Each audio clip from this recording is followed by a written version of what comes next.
Vamos a conectar.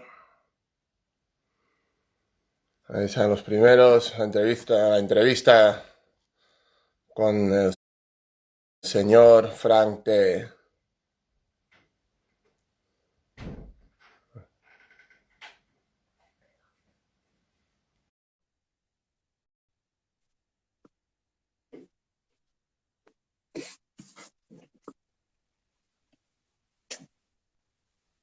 Buenas. Oh, buenas tardes, señor.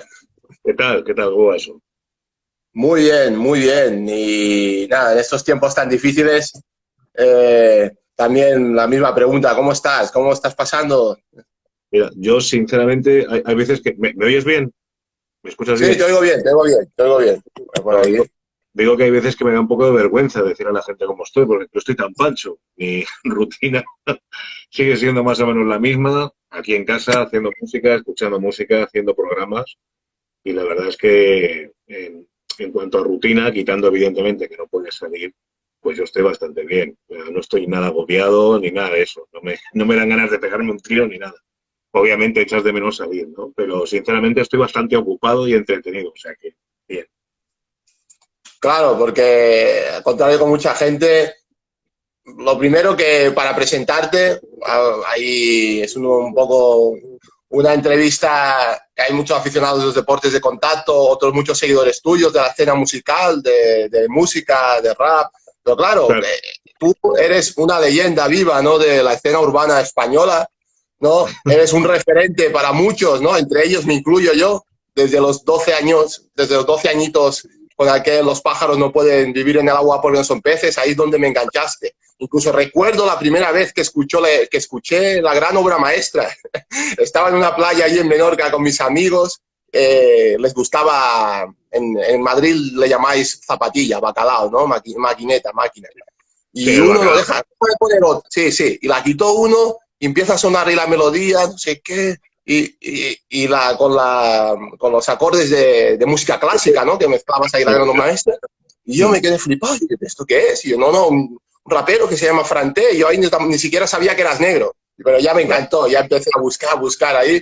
Y hasta el día de hoy. Han pasado 25 años y tus letras siempre me ha gustado, ¿no? Porque nunca has tenido pelos en la lengua.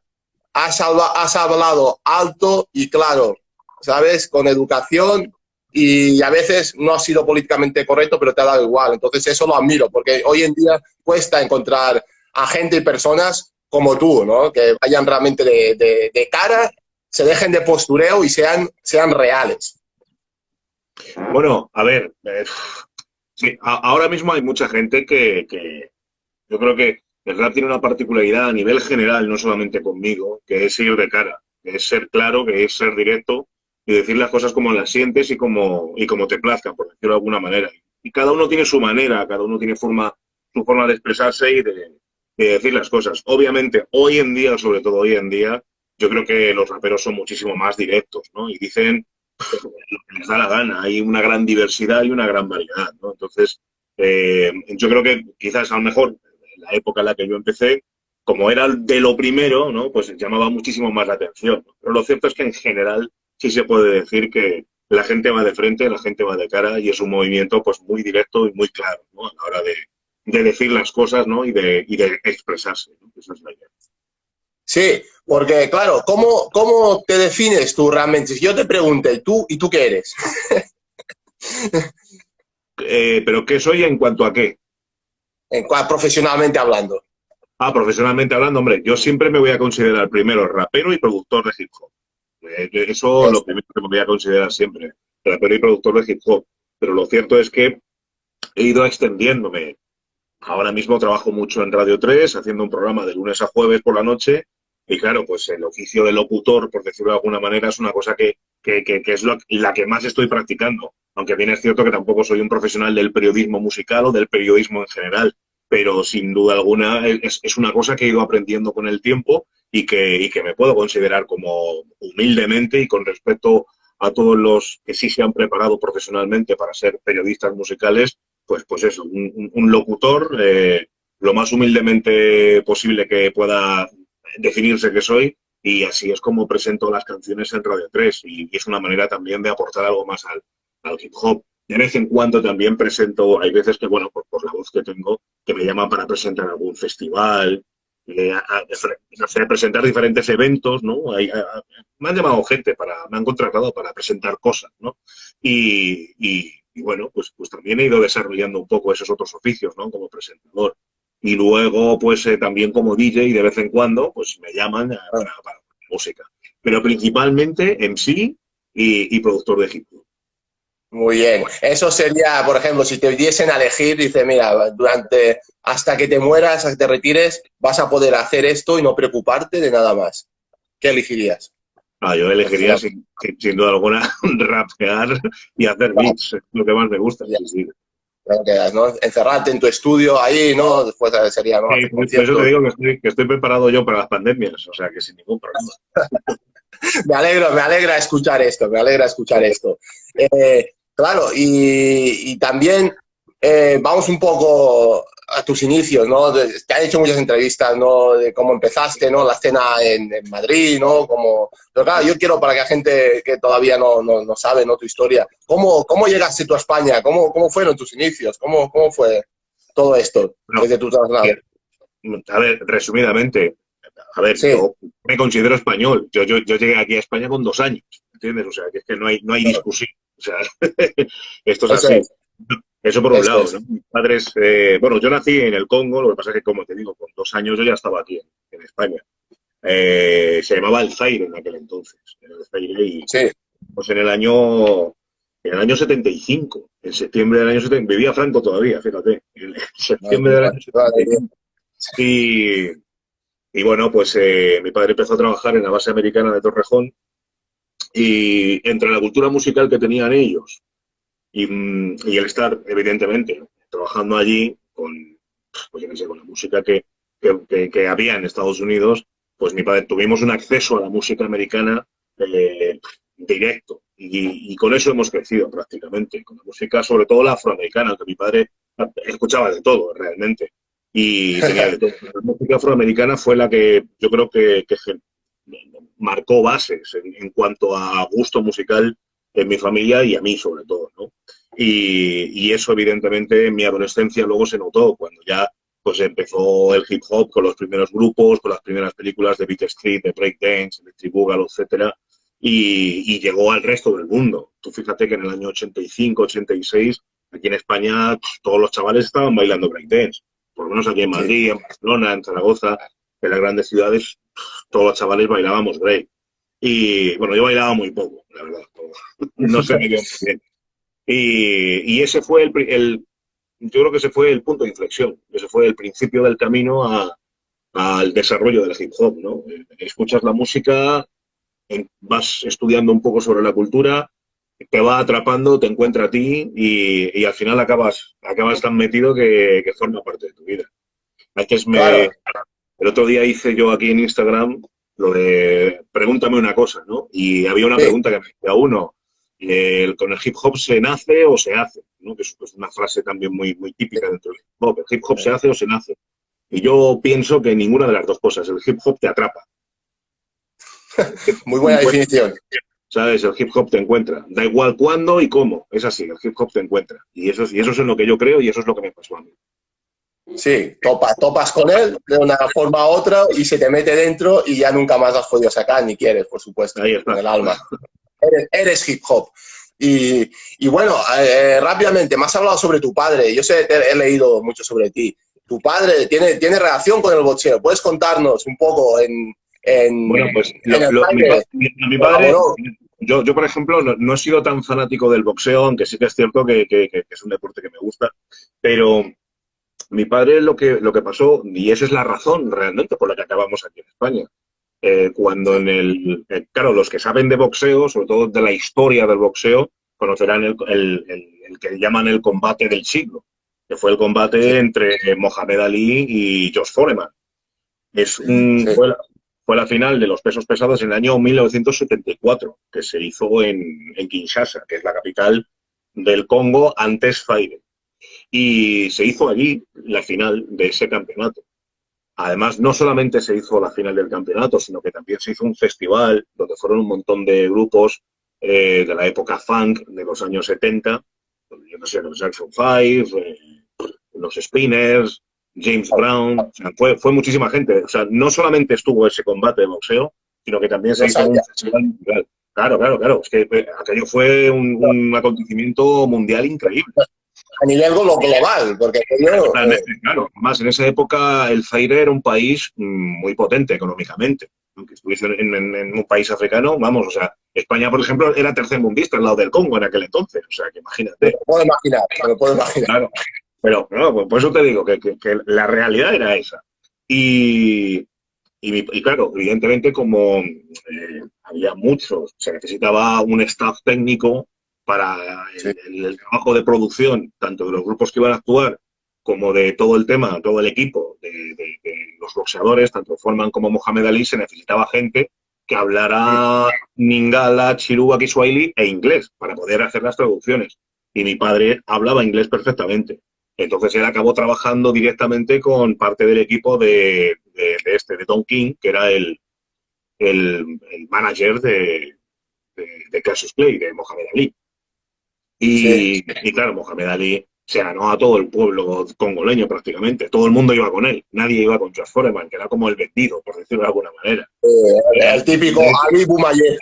Claro, exactamente. Por eso salió lo de la frase Ali Boumaier, porque todos iban con él. Todos iban con Mohamed Ali, que querían que ganara a George Foreman. Y bueno, la cuestión es que mi padre pues trabajó muy bien, hizo muy buen trabajo de traducción, eh, eh, entrevistando al propio Mohamed Ali, hablando con el staff técnico de Don King, y eso le permitió que le dijeran, que le dieran la opción de decir, oye, mira, si vas a Estados Unidos, búscanos, te vamos a dar contactos porque necesitamos a gente que sepa idiomas y tal. No sé, era la época del Black Power, ¿no? Del orgullo negro, por decirlo de alguna manera. Y de repente te ibas a África. En Estados Unidos los americanos negros solo hablaban inglés, no hablaban otro idioma. Y de repente te vas a África y te encuentras a negros que no solamente hablan inglés, sino que hablan 3 o 4 idiomas por las diferentes tribus que hay allí, ¿no? Que es lo que le pasaba a mi padre, que hablaba no solo inglés, hablaba también chiluba, lingala y francés, Wow. ¿sabes? Entonces, claro, entonces eso, mi padre que era un flipado de los States, pues dijo, venga, vale, voy a Estados Unidos, os busco y a ver si puedo encontrar el sueño americano. ¿Qué es lo que se encontró? Que no le dieron, le denegaron el visado para poder entrar en Estados Unidos. Sí. Entonces él intentó entrar a través de Europa. ¿Vale? Hizo contactos en Europa, se fue primero a Barcelona y luego se fue a Francia, no sé qué tal, pero tuvo muchísimos problemas para poder entrar en Estados Unidos y un amigo suyo le dijo, oye, mira, que estoy en España, que aquí hay una base americana en un sitio que se llama Torrejón de Ardoz, vente para acá y ya desde aquí intentas entrar.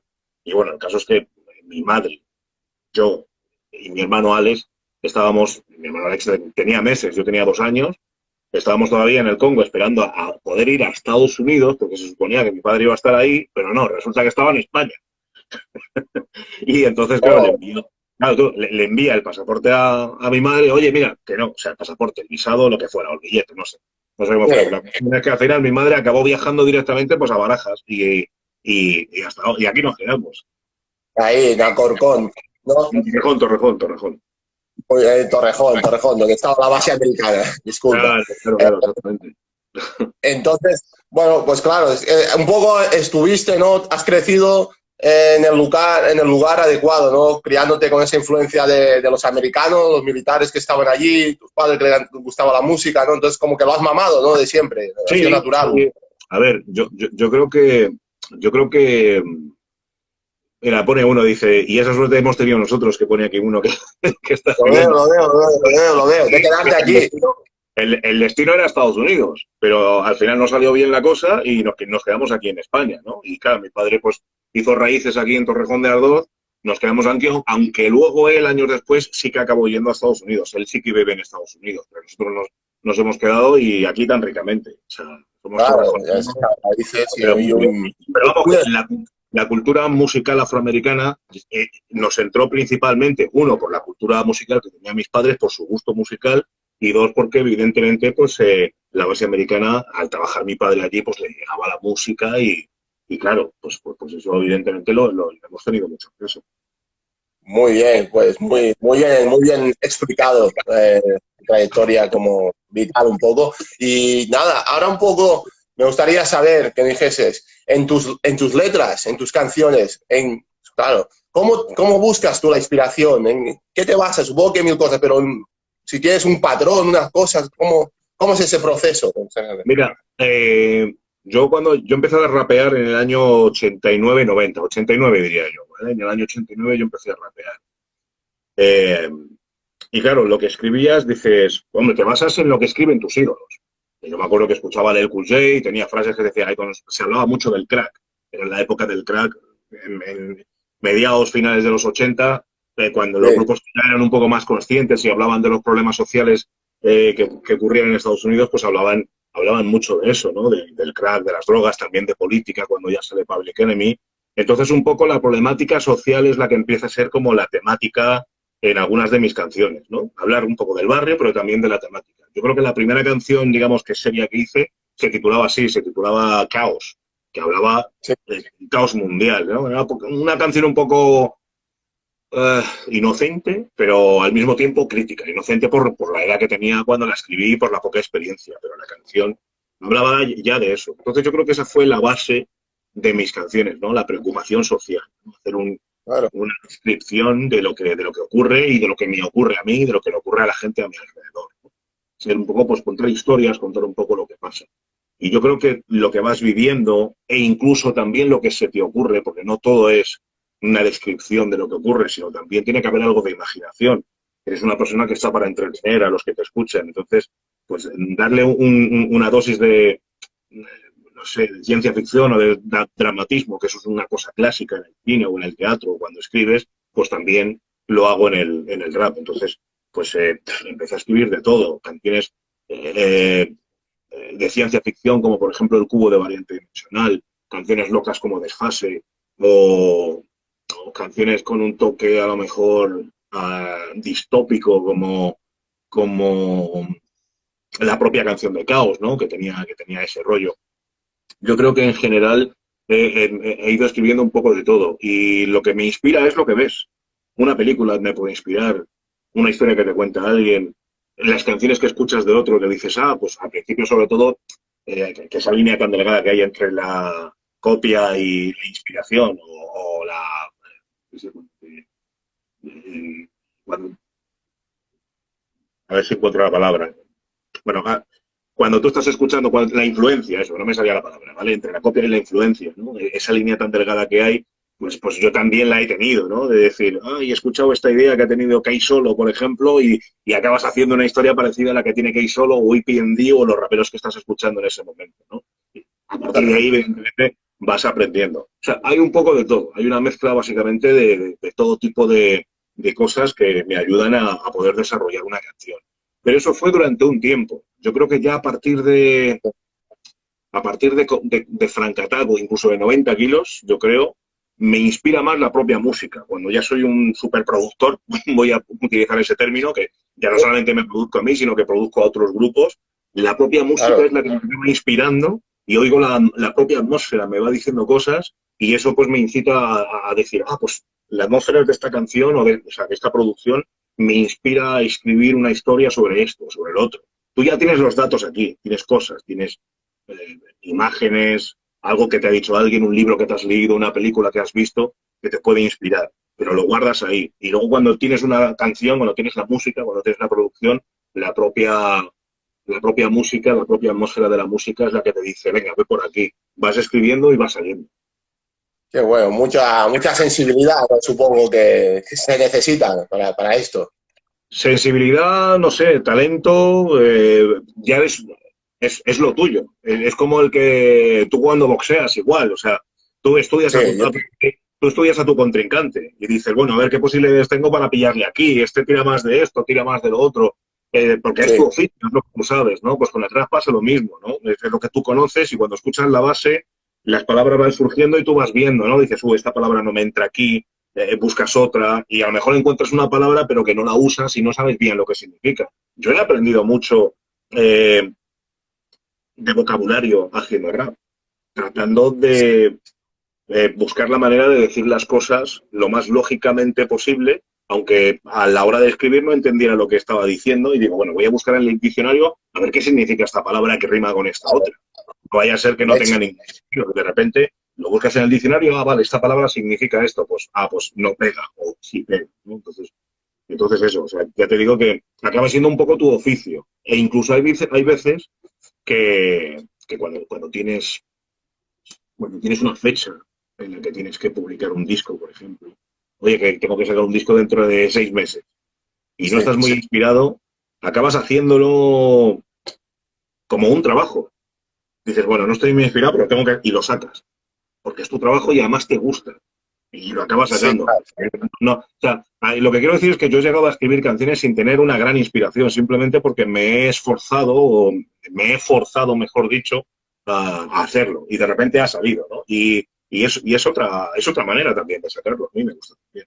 sí, me encanta lo que me acabas de decir, porque esto me ha recordado a Dalí, gran pintor, ¿no? Artista, que decía, la gente decía, no, es que Dalí, tú tienes mucho talento. Y él decía, bueno, el talento es 90% trabajo y a veces lo que pasa es que el talento me encuentra y estoy trabajando, entonces me Sí, salen mis obras de arte ahí. sí, exactamente, ahí está.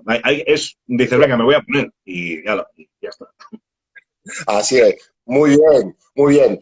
Y volviendo a lo que me habías dicho en tus inicios de la inspiración, que te basabas, te inspirabas en la crítica social de Estados Unidos, tú en tu barrio, ¿no? La realidad que vivías, ¿no? Del mundo, de España. Claro, ¿cómo ves el tema que tanto ha salido, ¿no? En tus álbumes, en tus discos, como es el racismo puro y duro, ¿no? Vamos a ser claros, ¿no? Y el fascismo, esos Y bueno, prejuicios también, más que racismo. claro. Pero tú piensas que cuando vives en un país donde la mayoría es blanca y tú eres negro, evidentemente va a ocurrir. Aunque, mira, no vivimos en un mundo donde la mayoría son hombres, creo que son más mujeres que hombres, y sin embargo las Sí, mujeres siguen estando, es decir, sigue habiendo machismo, ¿no? Entonces, muchas veces a lo mejor no tiene que ver la mayoría o no, pero bueno, la cuestión es que somos una minoría los negros aquí en Europa y también en España, y claro, pues eso se muestra mucho en el día a día en la sociedad, ¿no?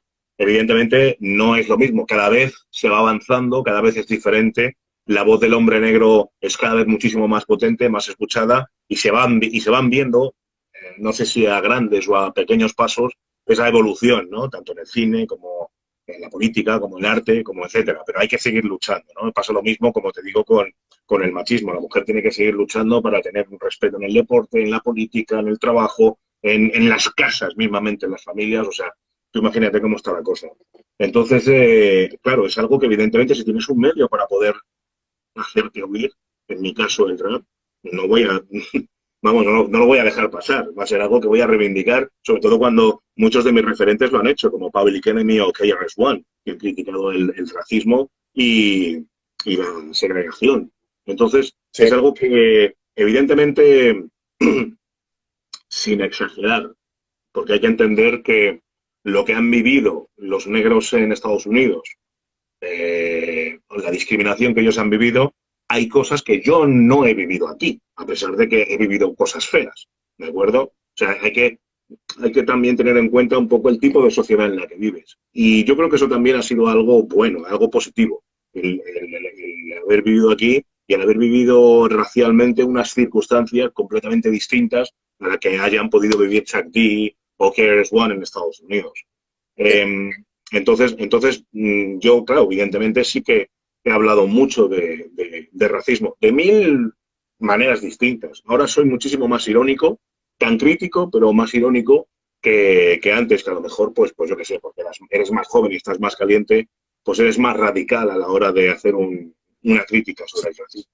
Pero sigue siendo una cosa de la que hay que hablar porque eso está allí. No hace mucho me preguntaban, dice, ¿tú crees que el racismo se va a solucionar? Y digo, no, no lo sé, porque de hecho yo creo, eh, yo nunca diría, por ejemplo, que me preguntaban también, me decían, ¿crees que España es un país racista? Digo, yo es que no voy a centrarme en que España sea un país racista, yo es que creo que el mundo entero es racista.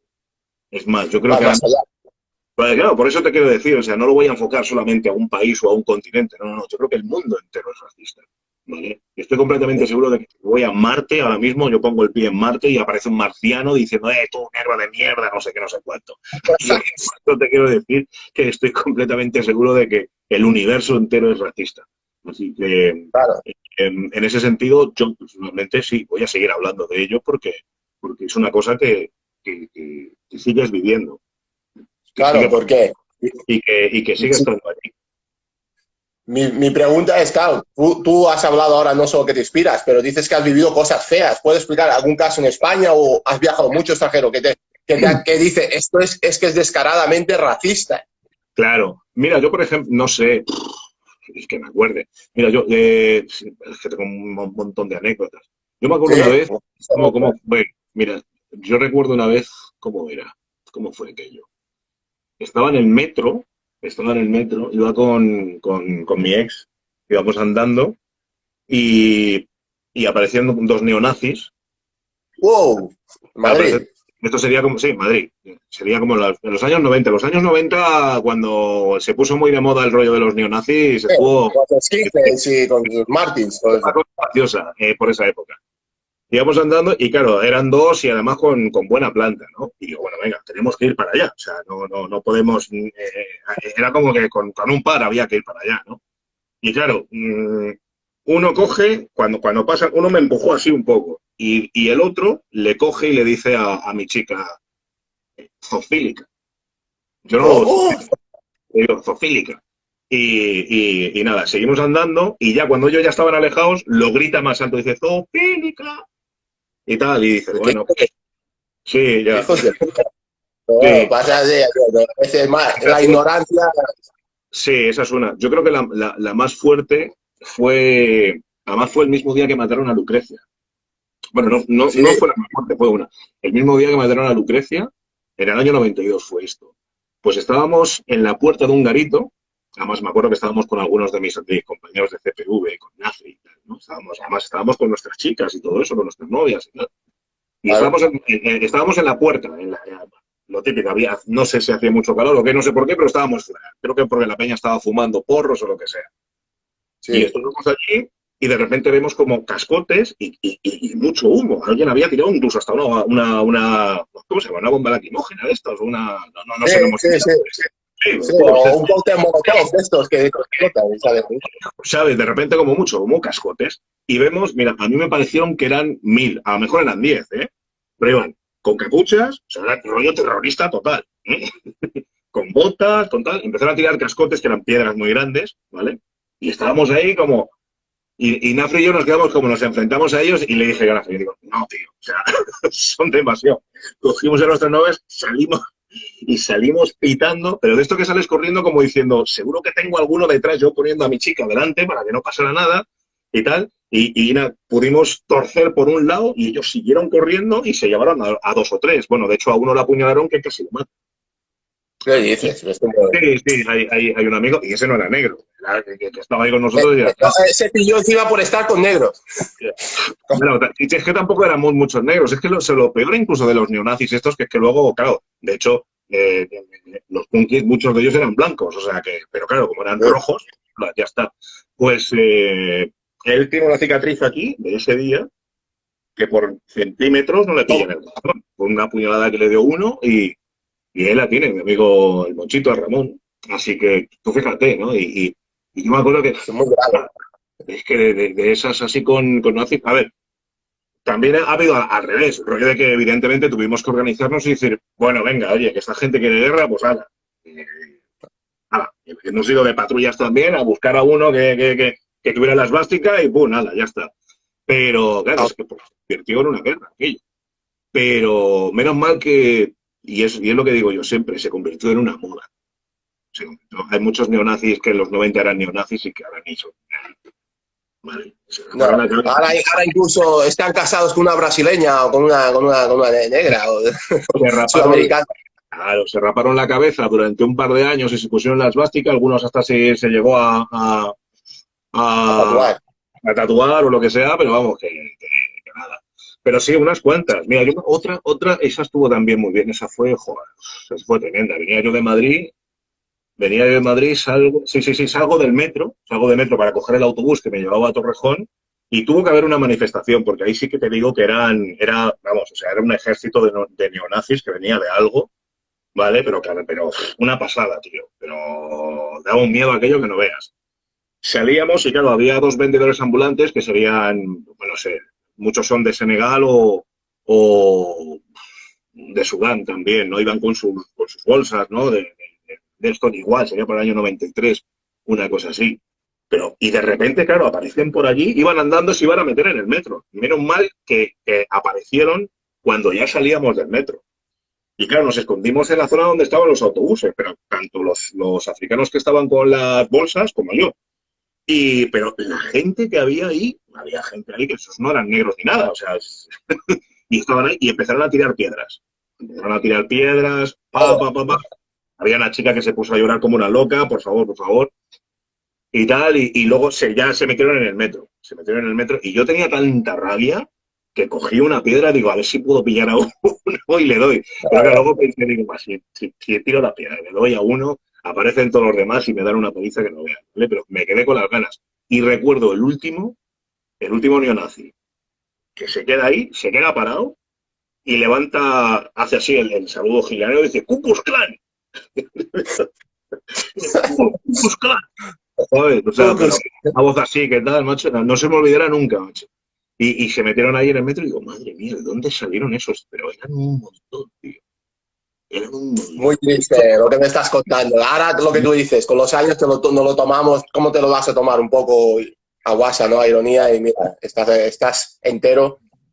Sí, no, Y pero ya te digo, a ver, te estoy contando un poco las más chungas, porque luego ha habido otras donde la cosa se ha equilibrado, ¿vale? Que ha habido pelea directamente. No digo que sea agradable, ¿vale? Pero que es así. Y de hecho, en nuestro barrio, cuando ya veíamos que había en Torrejón neonazi, dije, bueno, esto sí que no lo podemos permitir. Porque es claro, donde vivimos. Es donde vivimos, digo, es no, vuestra casa.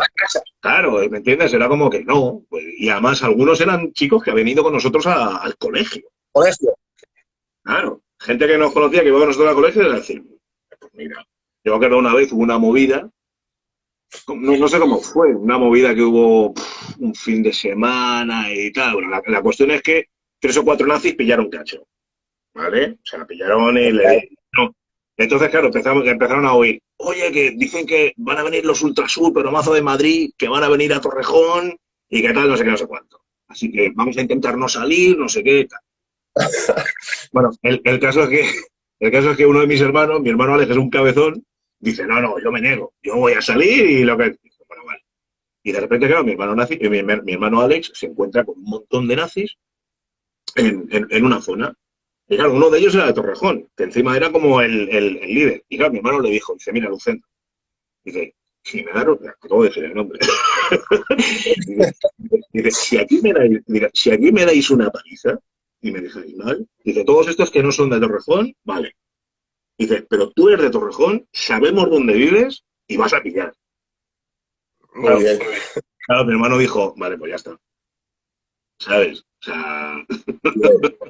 Bueno, pues y no pasó nada, y eso era un poco, eso fue una de las cosas que al final hizo que en Torrejón la cosa se calmara, en el sentido de decir, oye, mira, vivimos aquí, vale, pues ya veremos a ver qué es lo que más hay, si de los de unos o los de otros, y bueno, pues, yo qué sé, aventuras de esta ya te digo, pero esto fue una época, vale, pone que 2, 3 años, luego ya de repente se se pasó, calmó, ¿no? claro, pero dicho esto, por ejemplo, mira, o sea, yo he estado años sin ir a un campo de fútbol. ¿Por qué?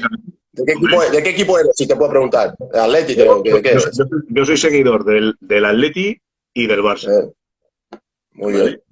Claro, pero tú fíjate, o sea, ir ahí a ver a los del Frente Atleti, que ahí había nazis muy chungos en el Frente Atleti, o los hay. Sí, sí, La cosa ha sí. cambiado, obviamente, pero era una época en la que no se te podía ocurrir. Es más, pues que cuando había partido, había metros que teníamos ya como en rojo, como decir, oye, hoy hay partido del Madrid o hoy hay partido del Atleti. No podemos ir a estas paradas de metro ni por aquí, tener cuidado y tal. O el 20N. Cuando en el 20N, igual, ese era un día marcado. Digo, si sabéis ir armados. Si sabéis ir armados. Wow. Que, bueno, pues te has tenido mil situaciones No, claro. reales. Claro, por eso la gente cuando escucha Madrid es una bruta dice, joder, qué rudos y tal y cual. Claro, es que veníamos de esa época. Era en esa época. Era en esa época Joder, cuando Madrid es una bruta. De pegarnos claro, con, con, con un montón de nazis, pues sean te digo, del Frente Atleti, de los Ultrasur. Yo he visto a Ultrasur y Frente Atleti juntos, fíjate, gente del Frente Atleti juntos, para ¿te ir llama a matar? para pegar negros, rojos, Punkis. punkis y tal. Fíjate, para eso sí que se unían. Menudos. Vale.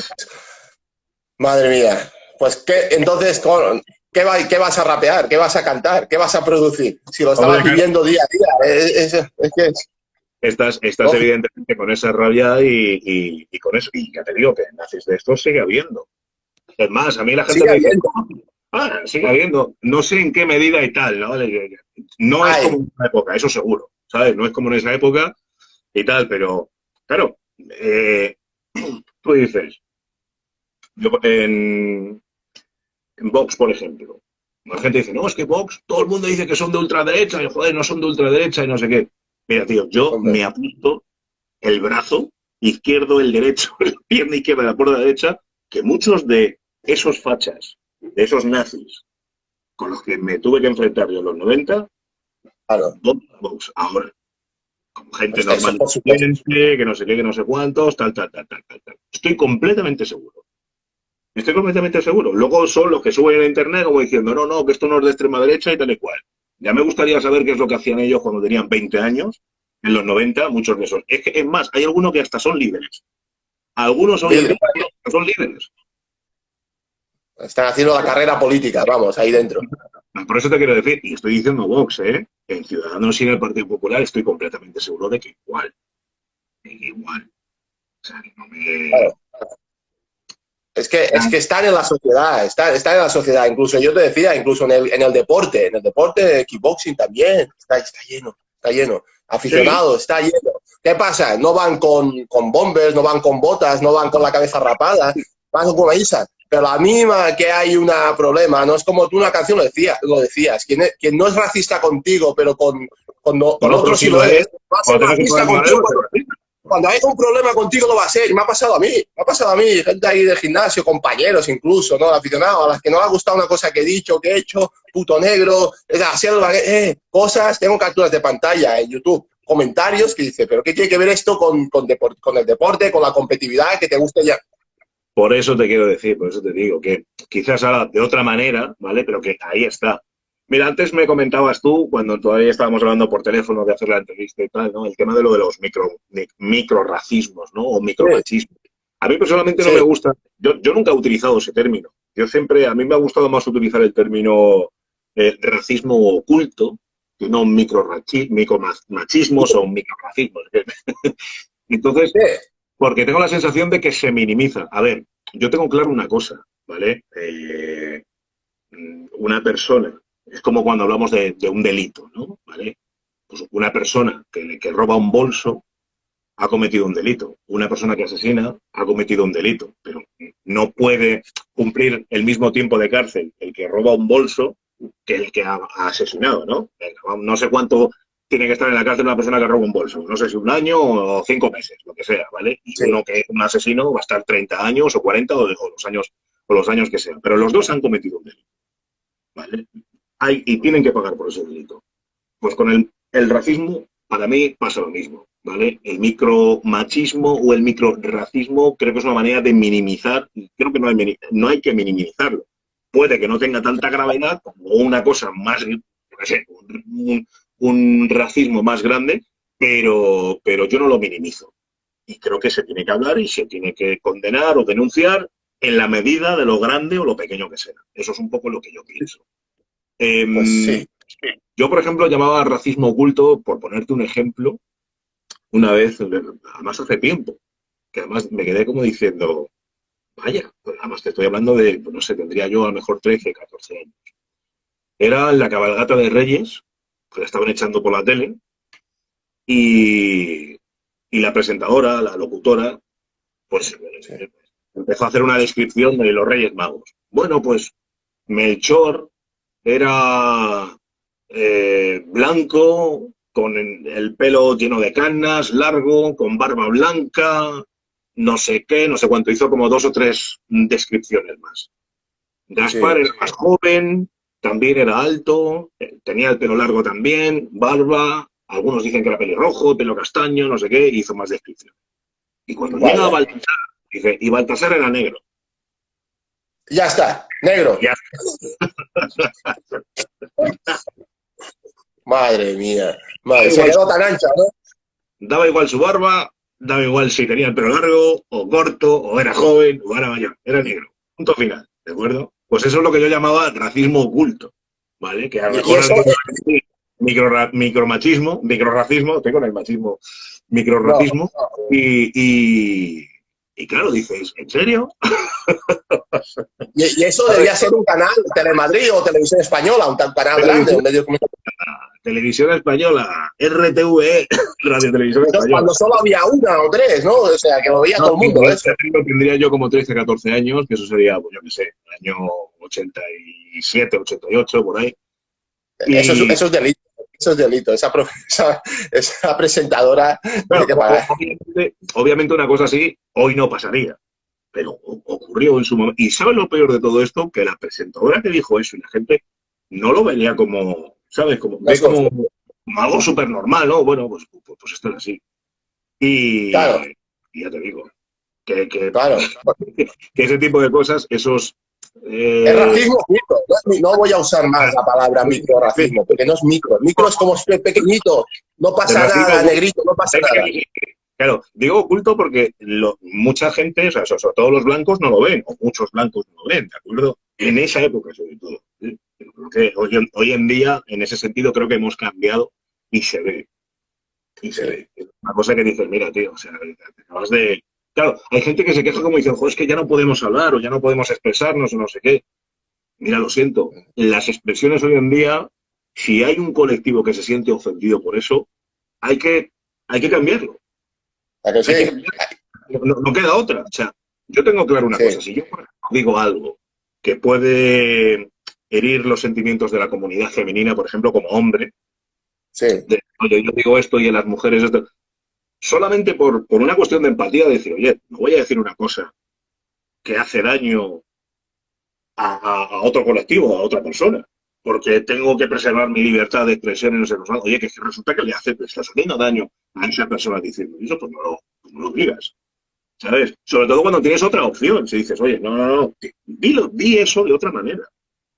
Será por Sí. vocabulario, será por palabras. Hay cientos de maneras de poder decir algo sin tener que decir, wow, yo qué sé, no sé, aquí trabajando como un negro, por ejemplo, yo qué sé. ¿Me entiendes? O sea, que yo entiendo la frase y yo entiendo mucha gente que lo dice y que no tiene por qué ser racista, pero esa expresión es racista.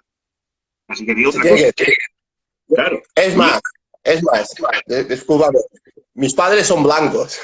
Son blancos, ¿no? Me adoptaron recién nacido, nací en Barcelona, me he criado en menor. A veces yo he ido a mi madre, se la ha escapado. Me tienes negra, me tenéis negra. ¿Sabes? Pero eso es racista. Y yo, mamá, por favor. Ya. Pero cuando creces, claro. ¿Sabes Entonces, lo que pasa? Ya, mira, aquí ocurre también otra cosa. Yo tampoco, yo soy de los que trata de no volverse loco, ¿vale? Tampoco, también creo en,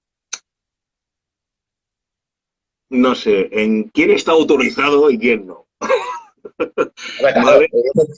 Es decir, yo tengo amigos que en una situación amigable, en una situación que pueden soltar una broma, que puede ser racista, y yo le voy a soltar otra, eso ¿sabes? es.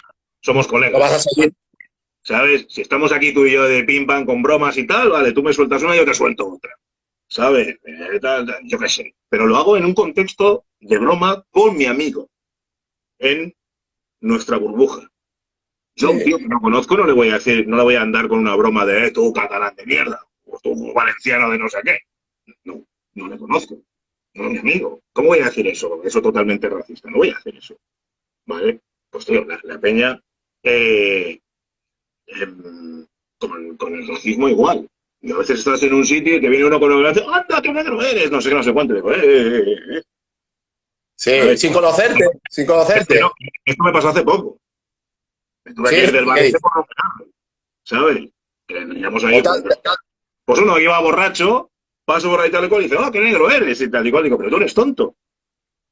Sí. Digo, ¿qué has bebido? Digo, mira, eso lo haces con tus amigos, tú no eres mi amigo. Bueno, se empecé a darle una charla, claro, el tío se quedó como diciendo, hostias, vaya sermón que me está pegando este, claro. Digo, ¿pero a qué viene esto? Gracioso. ¿Sabes? Eso no me lo dice nadie. Ni mis amigos en una situación, o sea, no sé. Era como... El típico, te ha dado mucho sol, ¿no? Te ha dado mucho sol en verano ahí. ¿Sabes?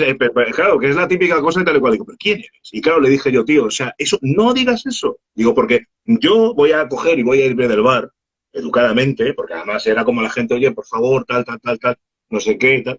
Y lo que dije, digo, ten cuidado porque es que vendrá uno y te va a dar bien. O sea, a lo que voy yo con esto, sobre todo educación, tío. Eso es, educar. No sé, voy simplemente a darle un... Sí, que sepa que no está bien. Iba borracho, el tío. Pues yo qué sé, pero es que no. Yo lo siento, pero no. Y hay mucha gente muy tonta muchas veces pues, por hacerse gracioso y tal. Claro, y esto lo digo yo como hombre negro. Yo iba con un par de amigos, un chico y una chica, y claro, mi amiga me decía, dice, Fran, a mí me pasa como mujer esto todo el rato. Cada vez que sale un fin de semana. Y digo, sí, lo sé. Es que, porque a mí no me pasa eso, sí. De acuerdo. Actitud machista. Claro, pues en mujeres, buenas tardes, yo qué sé, cualquier chorrada que te dice alguno para intentar ligar o para hacerse gracioso, ¿sabes? Es que tienes mucha razón. Pero lo que tú dices, tú que tienes una posición pública, ¿no? Tienes muchos seguidores, tienes plataformas, ¿no? Como los programas de televisión, bueno, algún periódico. Hay que alzar la voz, ¿no? Yo mismo con el kickboxing, el deporte, donde puedo, ¿no? Cada entrevista que me han dado, ahora mismo con las redes sociales no necesito a ningún periodista. Yo mismo me hago un directo y suelto lo que me da la gana, ¿sabes?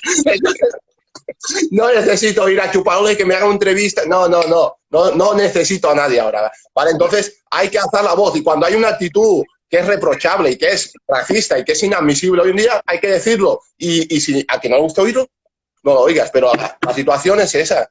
Claro. Lo que pasa es que ahora mismo piensa que todo el mundo tiene redes sociales, todo el mundo habla, todo el mundo dice, y al final...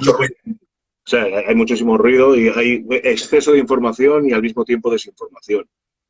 Hay, ¿cómo diría yo? Hay acciones que acaban teniendo casi más valor y son acciones como una pequeña gran manifestación.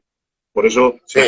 Por eso hay colectivos que se tienen que unir, ¿vale? Y salir a la calle, que se les vea el físico, no lo digital, salir a la calle, ¿no? Pues yo qué sé, cosas como el orgullo gay, o yo qué sé, o las manifestaciones como el 8 de marzo, mantienes el Día de la Mujer y tal, donde ves a un montón de, no solamente mujeres, sino también hombres, protestando y manifestándose por una causa. Yo, por ejemplo, hace poco fui también a la manifestación contra el racismo que se hace en Madrid también, igual, ¿no? O sea, porque a veces las redes sociales lo difuminan todo, ¿no? Pero salir a la calle, tener ese gesto y que se vea físicamente a la gente son cosas muy importantes. El colectivo que se una es muy importante en ese sentido. O sea, yo personalmente creo que es incluso eso más valioso que la manifestación que pueda hacer uno individualmente en una red social, que muchas veces acaba teniendo más repercusión la manifestación individual del que tiene muchos seguidores que no de alguien que... Claro, tú y yo estamos aquí hablando, la verdad es que no sé cuántos habrá aquí mirando o lo que sea, pero lo que sea. 40, 50 personas, 50, 40 personas viéndolo. Hay otros artistas o otros personajes que se hacen un live de estos y hay 5.000 personas mirando, ¿no? Pues hay veces que hay que preparar un poco a esos para las causas. Dicho esto, sean 20, sean 30, sean 10, sean los que sea, creo que hay que decir las cosas, creo que hay que hablar, creo que hay que manifestarse, creo que también hay que debatir, contar las cosas, ¿no? Y es eso, porque yo hablo también sobre mis experiencias, pero creo que también me puedo equivocar. Me puedo equivocar y de esos errores y de esas equivocaciones, pues acabar aprendiendo también. Sí, yo estoy muy de acuerdo contigo, que al final la unión es lo que hace la fuerza, ¿no? Unión de gente y salir a la calle y que se vea físicamente que protestar, ¿no? Ante estas injusticias, ¿no? Y prejuicios que hay en la sociedad, pero que cada vez, por suerte, yo creo que en 20 años ya no vamos a tener que hacer entrevistas así, debatiendo estos temas, ¿no? Ojalá, ojalá, lo que hay que seguir haciendo es aprender día a día, ¿vale? Es aprender día a día. Yo, por ejemplo, igual, yo como hombre trato de aprender día a día a ser lo más feminista o lo menos machista posible. Es decir, bueno, quiero tratar bien no solo a mi madre o mi hermana o mi pareja o mi abuela, sino a todas las mujeres que hay Sí. en ese sentido, ¿no? Y hay veces que puedes decir o hacer una cosa que no sabes qué es. Dices, joder, vaya frase tan machista que has dicho o vaya hecho tan machista y no te das cuenta, ¿no? Y es ir aprendiendo día a día, ¿no? Entonces, pues con el racismo pasa igual. Yo lo que tampoco quiero coger es decir, no, por eso te he dicho que el tipo este que soltó la broma esa, yo no estoy diciendo que fuese racista, yo estoy diciendo que hizo un acto racista, ¿vale? Y se equivocó ahí, pero no estoy diciendo que ese tío fuese racista, ¿vale? O sea, No. estoy diciendo que hizo algo, pues que no, que te equivocaste y ya está. Y tiene que aprender de eso. Sí, estoy de acuerdo. Hay que simplemente, pues no, recriminarle, entre comillas, no esa actitud y ya está. Y la siguiente vez seguramente lo pensará, ¿no? Que puede ser ofensivo. Lo mismo también lo que tú dices. A veces a un comentario machista a todo el mundo se nos ha escapado. No eres consciente. No quiere decir que tú seas machista o yo. Pero Pero por eso te digo que hay que cuidar bien eso, ¿no? Hay que cuidar bien eso. Y sobre todo en el contexto. Se habla muchas veces de a mí me encantan los humoristas, los comediantes, los monologuistas, me gustan muchísimo, ¿vale? Y yo conozco a monologuistas a nivel personal que sé perfectamente que no son racistas y que han estado incluso hasta en manifestaciones y tal, y que a lo mejor cogen y hacen un chiste que puede ser racista, ¿vale? Que dices, vale, esto es muy feo, ¿no? Hace poco, no me acuerdo cómo se llama que hizo. No, el libro que ha escrito no sé quién lo ha escrito un negro y puso un sketch de un negro gigante ahí, ¿sabes? Un negro súper fuerte, el tío de tal. Pero yo sé perfectamente que ese tío no es un racista, pero le salió mal la broma. Le salió mal. claro, ¿Vale? Tienes que tener un poco de tacto y hay que saber cómo. Ahora bien, dicho esto, yo soy partidario de que las mujeres, las humoristas, las monologuistas, suban a los escenarios y que hagan chistes de hombres. De decir, estaría muy bien. ¿sabes lo que te quiero decir? Y que los negros Darle hagan la lo mismo. vuelta un poco. Exactamente, y que los negros hagan lo mismo y que los gitanos hagan lo mismo, que hagan chistes de payos. ¿Vale? Sí, a ver cómo se lo toman también, ¿no? A ver si se acepta igual. Sobre todo en el contexto del humor, porque es que la balanza está totalmente desequilibrada, ¿vale? Hay chistes, cada vez hay más de mujeres hacia hombres, ¿vale? Pero hay demasiados chistes de mujeres, demasiados chistes de negros, demasiados chistes de lepe, demasiados chistes de chinos, de tal, ¿sabes? El hombre blanco heterosexual parece que es intocable, aunque, mira, Es verdad. ya hay quien se queja y todo, ¿no? Creo que hay un tipo y tal que es un youtuber, ¿no? Hombre blanco heterosexual o no sé qué, ¿vale? Pero, ¿qué es lo que te digo? Digo, bueno, no vayas a la de digno, ¿me entiendes? Porque desde los siglos, amén, ha sido intocable el hombre blanco heterosexual. Así que creo Así. que hay que darle palos también, desde la perspectiva del humor, vamos, yo lo veo totalmente factible, ¿sabes? Y yo estoy esperando a que haya un humorista gitano que haga chistes de payos a mansalva en el comedy. Sería buenísimo, sería buenísimo. Yo lo espero, lo espero. Bueno, un poco de diversidad, ¿no? Entonces, No, claro, que se ponga la balanza un poco más equilibrada, ¿sabes? Porque eso también nos hará ver que quizás cuando hagan chistes de negros, desde la perspectiva del humor, ¿vale? Y con cierta clase, porque es que creo que hay chistes y chistes, esto volvemos un poco a todo y tal, pues a lo mejor lo entenderemos de otra manera, pero ahora mismo está desnivelada. Sigue siendo todavía la bota y yo sigo siendo la hormiga. es así, es así. Claro. Y bueno, claro, te había dicho que íbamos a hablar 15, 20 minutos. Ah, Al final son sobre 50. todo, aquí, no sé, porque hay un montón de gente que está escribiendo y no les estamos haciendo caso. Sí, estoy aquí leyendo. Aquí puedo leer uno. Sí, hay cosas que están tan profundamente arraigadas en la cultura popular que, por desgracia, la igualdad total tardará muchos, muchos más años. Por eso hay que seguir culturizando de verdad. Esto lo ha Claro, dicho Juan Di. claro, pero es que es eso, o sea, tiene toda la razón. O sea, es que luego hay cosas que forman parte de la cultura. Tú te pones a ver las películas de Paco Martínez Sí, Soria y eso. tal, y ¡guau, tío! Es increíble la de cosas machistas, racistas y de todo que te encuentras en Ojo, esas películas cuando las ves ahora, que dices ¡guau! Es increíble. era normal, era normal, estaba normalizado, ¿no? Aquello, no pasa Claro, nada, ¿no? sí, sí, pero totalmente. O las películas de Andrés Pajares y Fernando Esteso, que dices, hostia, tío, pero esto es lo más machista que hay. Sí, Que dices, guau, tío, vaya películas. Y eso forma parte de la cultura. Y claro, es que está lejos porque estamos hablando de una generación, que es la generación de nuestros padres, que padres. sigue activa, que sigue ahí y tal. Y eso lo hemos visto nosotros de pequeños. O sea, y no sé, eso de repente es que yo creo que van a ser muchas generaciones hasta que hay que Sí, seguir trabajando. a lo mejor me he precipitado en decir que en 20 años no hablaremos, no habrá entrevistas de este tipo. Bueno, yo qué sé, a ver, que se puede intentar, yo insisto, o sea, si hay una voluntad de querer aprender